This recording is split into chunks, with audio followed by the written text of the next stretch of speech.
Salam kerahiman. Hari ini tanggal 23 September. Kita akan baca dari 1351, itu doanya Suster Faustina, dan 1356, kehendak Allah. Kita mulai ya, dalam nama Bapa dan Putra dan Roh Kudus, amin. Bapa kami yang ada di surga, dimuliakanlah namamu. Datanglah kerajaan-Mu, jadilah kehendak-Mu di atas bumi seperti di dalam surga.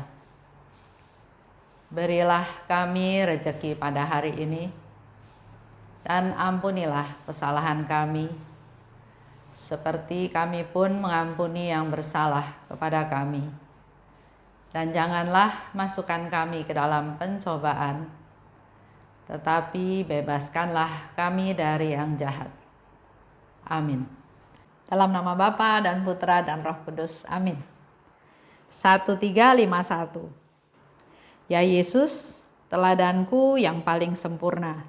Dengan mataku tertuju padamu, sepanjang hayatku aku akan mengikuti jejakmu, sambil menyelaraskan kodratku dengan rahmat seturut kehendakmu yang amat kudus, dan terangmu yang menerangi jiwaku, sambil berharap sepenuhnya pada pertolonganmu. 1356. Ya Allahku, aku siap menerima kehendakmu apapun juga bentuknya. Kemanapun juga engkau mengarahkan aku akan memuji engkau. Apapun yang engkau minta dariku akan kulaksanakan dengan pertolongan rahmatmu. Apapun juga kehendakmu yang kudus mengenai aku, akan kuterima dengan sepenuh hati dan segenap jiwaku, tanpa memperhatikan apa yang dituturkan oleh kodratku yang sudah rusak ini. 1351. Doanya Suster Faustina ya. Ya Yesus, teladanku yang paling sempurna. Jadi dia selalu melihat Yesus sebagai teladan hidupnya. Kita pun tahu ya, kita tahu Tuhan Yesus, kita juga baca Alkitab, kita juga tahu dari homili, dari pengajaran, dari seminar ya tentang Tuhan Yesus. Tapi apakah kita meneladan apa yang dilakukan oleh Tuhan? Suster Faustina katakan, dengan mata tertuju padamu. Jadi Suster Faustina memang fokus hanya kepada Tuhan Yesus saja. Teladannya ya, teladan hidupnya. Dia tahu hidupnya Tuhan Yesus itu menjadi teladan hidupnya dia dari saat Yesus di palungan sampai Yesus disalib. Itu seperti yang juga Tuhan Yesus katakan. Engkau harus meneladan aku, hidupku dari palungan sampai salib, sambil menyelaraskan kodratku dengan rahmat seturut kehendakmu yang kudus. Sambil menyelaraskan, jadi enggak otomatis langsung bisa meneladani Yesus dan melakukannya tanpa salah. Menyelaraskan, jadi mengatur, mencocokkan, membuat sedemikian rupa supaya yang tadinya tidak selaras menjadi semakin selaras, semakin sama. Dan terangmu menerangi jiwaku, sambil berharap sepenuhnya pada pertolonganmu. Jadi kalau dia punya niat untuk meneladani Yesus hanya dengan kemampuan sendiri, pasti nggak bisa. Kita juga sama. Kalau kita punya niat, semua orang pasti pengen ya melaksanakan kehendak Tuhan. Tapi kalau dengan keinginan sendiri, dengan niat sendiri, dengan kekuatan sendiri, nggak bakalan bisa. Di sini Suster Faustina memberikan satu contoh, sambil berharap sepenuhnya pada pertolonganmu. Jadi apapun yang dilakukan sambil, berarti step by step yang dia lakukan juga terus berharap adanya pertolongan Tuhan. Bukan sendiri, bukan semuanya sendiri, udah nggak bisa baru cari Tuhan, enggak juga. Sambil berharap, jadi sambil berjalan dengan waktu yang sama, terus berharap untuk dapat pertolongan Tuhan. Ini satu ungkapan kerendahan hati, mengandalkan Tuhan. Di 13:56, aku siap menerima kehendak-Mu. Dikatakan di situ ya. Aku siap menerima kehendak-Mu, apapun juga bentuknya. Jadi bukan saya yang menentukan ya. Tuhan mau kasih apa, pokoknya saya siap menerima. Apapun bentuknya. Siap. Kemanapun Engkau mengarahkan aku akan memuji Engkau. Jadi enggak milih, Tuhan saya nggak mau ke sana, saya maunya ke situ. Tuhan yang ini saya nggak mau, saya maunya yang itu. Bukan ya. Siap artinya siap. Kemanapun Engkau mengarahkan aku akan memuji Engkau. Aku siap. Dikatakan siap karena dikatakan oleh Suster Faustina, apapun yang Engkau minta, aku akan melaksanakannya dengan pertolongan rahmat-Mu. Jadi bukan, wah Tuhan ini terlalu berat, saya nggak bisa. Tapi oke, kalau Tuhan yang suruh, aku akan lakukan dengan pertolongan rahmat-Mu. Ini satu ungkapan, satu pemberitahuan juga bahwa mungkin ada juga yang Suster Faustina nggak bisa lakukan. Tapi bukan nolak, tapi dia minta dengan pertolongan rahmat-Mu, aku bisa melaksanakan kehendak Allah. Apapun kehendak-Mu mengenai aku terima dengan sepenuh hati dan segenap jiwaku. Apapun kehendak-Mu Tuhan. Sama seperti dalam hidup kita sehari-hari ya. Ada orang juga yang tanya sama saya, Bu Esther, Tuhan gak sayang ya sama saya? Kok saya hidup seperti ini?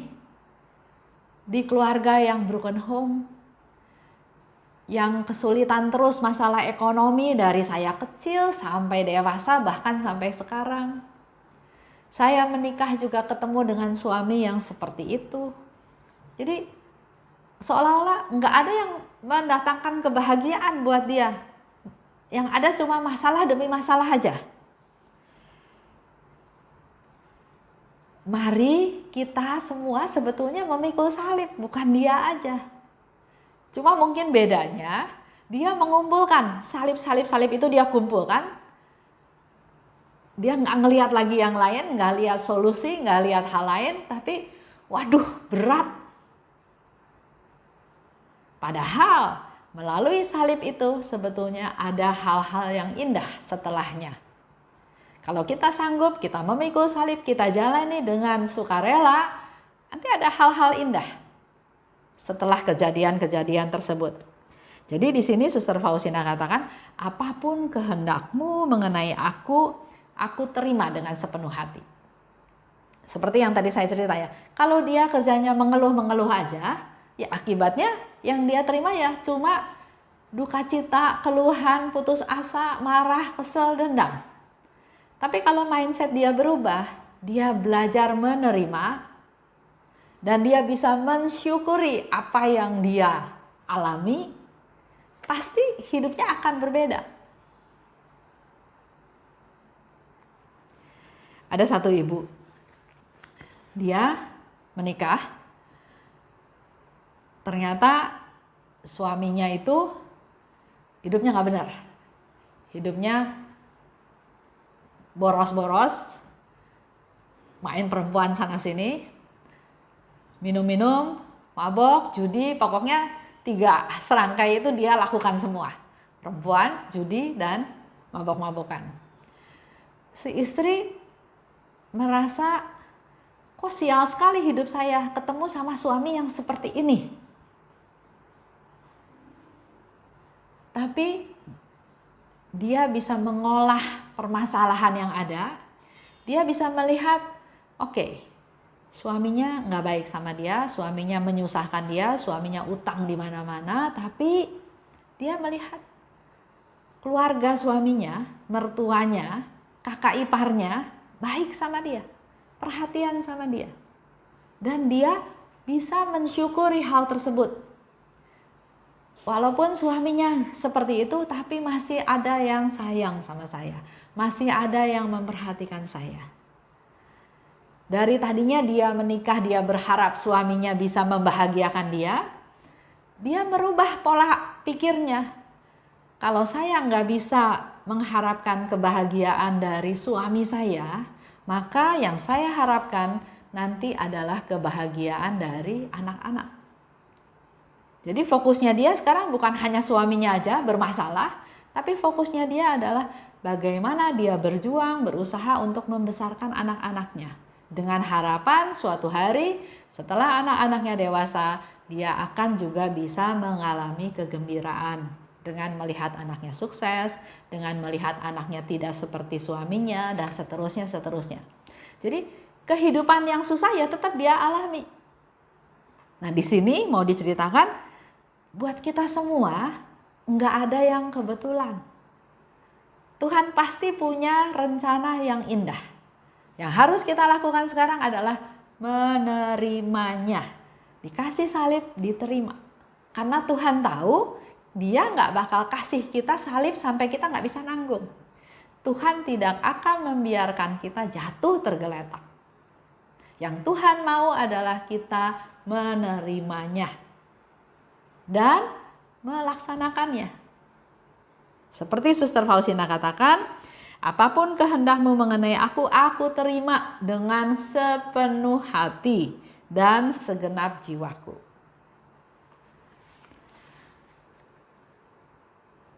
Seperti kita mau coba ngulang ya, apa yang dialami oleh Suster Faustina. Karena dia katakan kan, apapun kehendakmu mengenai aku terima, ya. Suster Faustina waktu kecil, waktu umur 7 tahun, dia mulai mendengar suara di mana Tuhan bilang, "Saya menghendaki kamu hidup lebih sempurna." Suka dibangunin malam-malam. Orang lain lagi tidur nyenyak, dia dibangunin sama malaikat untuk berdoa. Bahkan dalam doa pun bukan dipuji sama mamahnya, tapi diomelin, disuruh tidur. Tidur, jangan doa terus, jangan bangun terus. Kamu harus tidur, harus istirahat. Masuk biara. Yesus bilang, kamu harus masuk biara. Apakah diterima dengan tangan terbuka? Enggak. Orang tuanya larang dia, jangan masuk biara. Kamu tetap harus kerja karena kamu harus membantu keuangan keluarga, harus bantu membayar utang. Keluarganya hidupnya miskin ya. Selanjutnya, karena tetap Yesus minta dia masuk biara, akhirnya dia berusaha mencari biara. Kenyataannya nggak ada biara yang mau terima dia. Karena dia kurus, karena dia pendidikannya rendah, bahkan ada biara yang nggak mau terima dia karena dia bilang dia seorang pembantu. Biaranya bilang, kita nggak terima pembantu, kita terimanya suster untuk menjadi biarawati. Di kongregasi, apakah hidupnya enak? Enggak juga. Dijahatin sama suster-suster, dibilangin sinting, dibilangin malas, nggak mau kerja, pura-pura sakit. Banyak hal ya.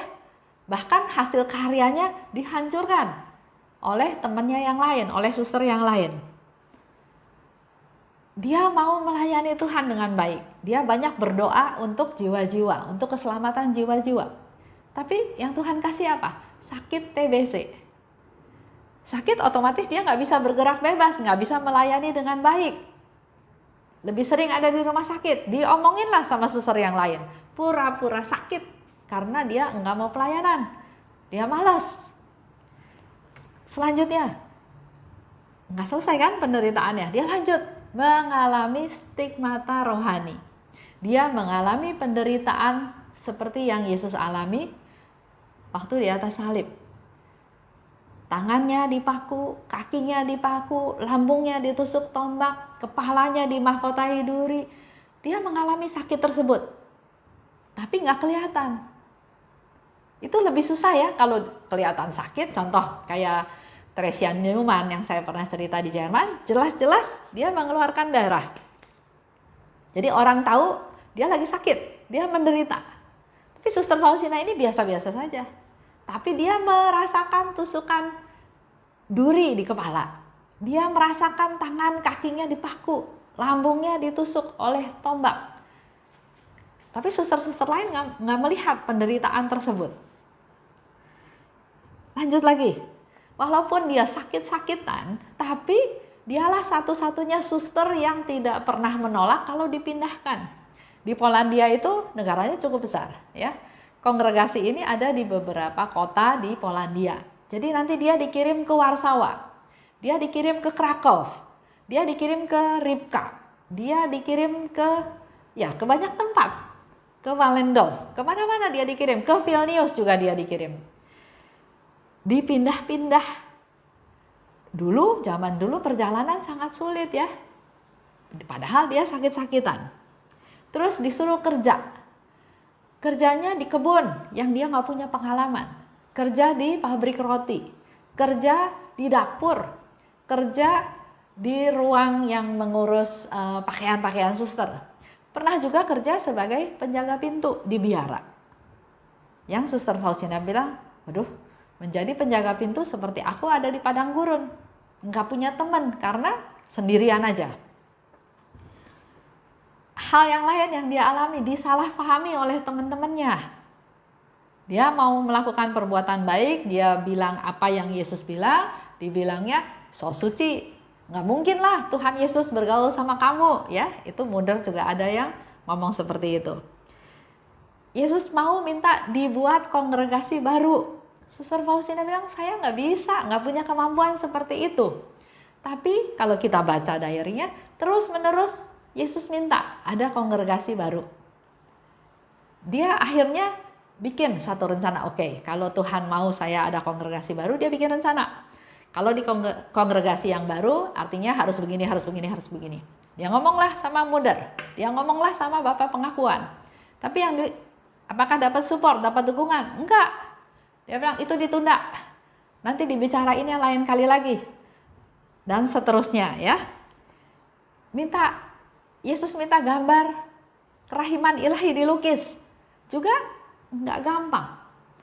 Di satu pihak Yesus minta, di pihak lain enggak ada sarana yang bisa membantu dia supaya permintaan Tuhan Yesus itu terlaksana. Bahkan dia cerita sama Pastor Sopocko. Pastor Sopocko anggapnya, kamu sinting kali ya. Coba pastor juga usul ke Muder diperiksa kejiwaannya.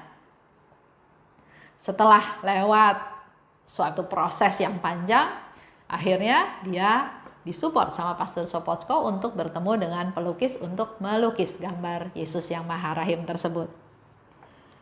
Pesta kerahiman. Yesus bilang, saya mau ada pesta kerahiman. Itu dari tahun 1931. Tapi nggak langsung terrealisasi. Bahkan awalnya nggak disetujui ada pesta kerahiman pada tahun 1935 ya.